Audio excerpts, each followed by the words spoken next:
Oh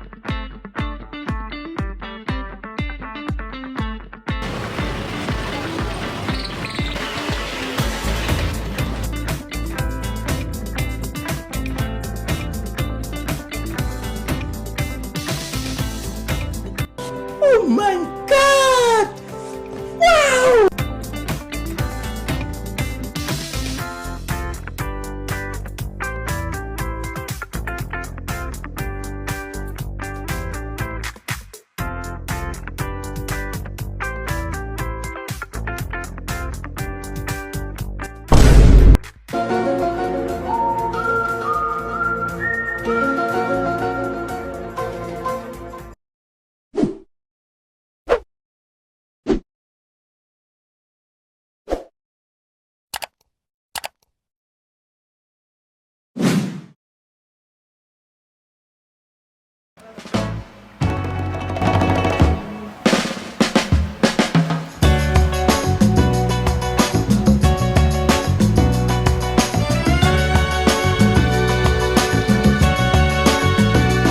In this night of starry sky, my baby told me with a sigh, saying words that came across as a doubt. I reassured that every day my love is strong and gently placed in your heart. Is shown I can't live without. Every mountain, every sea, can never stray a bird in me, no matter the state of space. Welcome to the College of Arts and Letters, tahanan ng matatalino, matatapang, talentado, at magagaling. A place where everyone is welcome, a place to hone talents and skills, and of course, a place where dreams are turned into reality. The College of Arts and Letters is committed to fulfilling the vision and mission of the university. It is home to 6 distinguished departments: Bachelor of Arts in Broadcasting, Bachelor of Arts in Journalism, Bachelor of Arts in Literature, Bachelor of Arts in Communication, Bachelor of Performing Arts, and of course, Bachelor of Arts in English Language.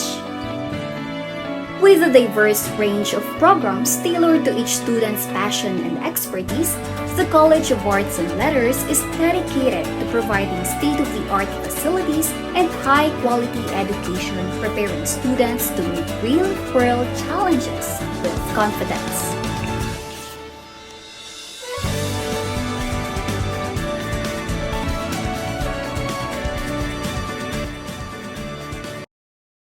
We're AB English language students. Of course, we say code switching instead of Taglish.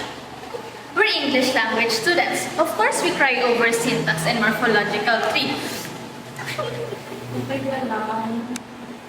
We're adult students. Of course, we're not only walking dictionaries. We're home of the beauty queens.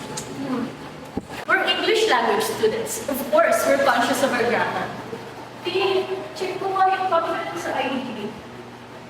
Ito. We're AB English language students. Of course, we judge your grammar silently. We are adult students. Of course, it's easy for us to speak in English. Uy, Ben, ano nga English nung pang-ilan ka sa magkakapatid? Parang, how many are you in the siblings? We're adult students. Of course, we can write essays quickly. Okay na to? We're English language students. Of course, we also study other foreign languages. 하나, 둘, 셋. 안녕하세요. 저는 필리핀 사람. We're adult students. Of course, we master social linguistics because we care about language, society, and culture. We're English language students. Of course, we want to work abroad. Hi, I'm Len from Las Vegas Models. We're hiring new promotional models to work in Las Vegas, USA. We're AB English language students. Of course, we spot grammatical errors faster than red flags. Tignan naman niya ako. You're beautiful. Kaso, why you are red flag? At Bicol University, The torch is more than a symbol. It is a promise. A promise to shape minds, ignite passions, and guide every BUNO toward purpose and excellence. Here, we don't just dream of the future, we create it. This is Bicol University. Your future starts here.